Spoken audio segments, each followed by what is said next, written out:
Supreme court के जज justice बीवी नागरत्ना ने नोटबंदी पर सवाल उठाए हैं। उन्होंने हैदराबाद में नालसार यूनिवर्सिटी ऑफ लॉ में कोर्ट एंड द कॉन्स्टिट्यूशन सम्मेलन में शनिवार को कई टिप्पणियां की। We all know what happened on 8th of November 2016 when rupees 500 and 1000 rupee notes were demonetized. उन्होंने कहा, नोटबंदी से काला धन सफेद में बदला। हम सब जानते हैं कि 8 नवंबर 2016 को क्या हुआ था। तब चलन में 86% करेंसी 500 और 1000 रुपए की थी।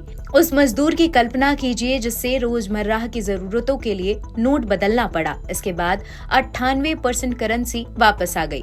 तो काले धन का खात्मा कहाँ हुआ, जो इसका लक्ष्य था। ये काला धन को सफेद बनाने का अच्छा तरीका था, जिससे बेनामी नकदी सिस्टम में शामिल हो रही थी।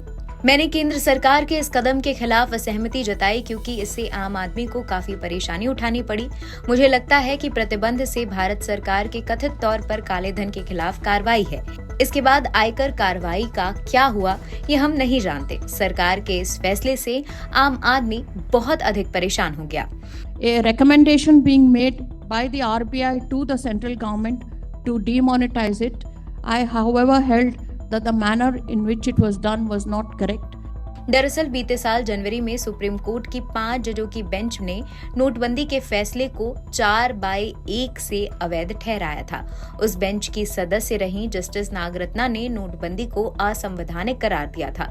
इसके अलावा उन्होंने राज्य और राज्यपालों के बीच विवाद पर भी चिंता जताई थी। उन्होंने कहा, हाल ही में ये चलन बन गया है कि राज्यपाल द्वारा बिलों को मंजूरी देने में चूक या उनके द्वारा किए गए अन्य कार्य मुकदमेबाजी का मुद्दा बन जाते हैं। ये एक गंभीर संवैधानिक पद है और राज्यपालों को संविधान के अनुसार काम करना चाहिए ताकि ऐसे मुकदमे कम हों। दरअसल हाल ही में केरल और तमिलनाडु के राज्य सरकारों ने गवर्नर पर बिल रोकने और लटकाने का आरोप लगाया था।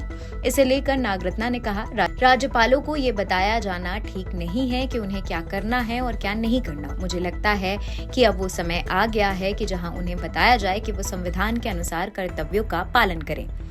लेकिन ये पहली दफा नहीं है जब जस्टिस नागरत्ना ने केंद्र की किसी फैसले को गलत ठहराया हो। इससे पहले भी वो अध्यक्षता वाली पीठ में यानी साल 2017 में the two banks institute of India बनाम यूनियन बैंक के केस पर फैसला सुनाते हुए केंद्र के उस फैसले को रद्द कर दिया था, जिसमें केंद्र स्वास्थ्य मंत्रालय ने तंबाकू उत्पादन में 85% पैकेजिंग को स्वचित्र स्वास्थ्य चेतावनियों के साथ कवर करना अनिवार्य कर दिया था। इस नियम को गैर संवैधानिक बताते हुए कर्नाटक हाईकोर्ट ने केंद्र के इस फैसले को रद्द किया था।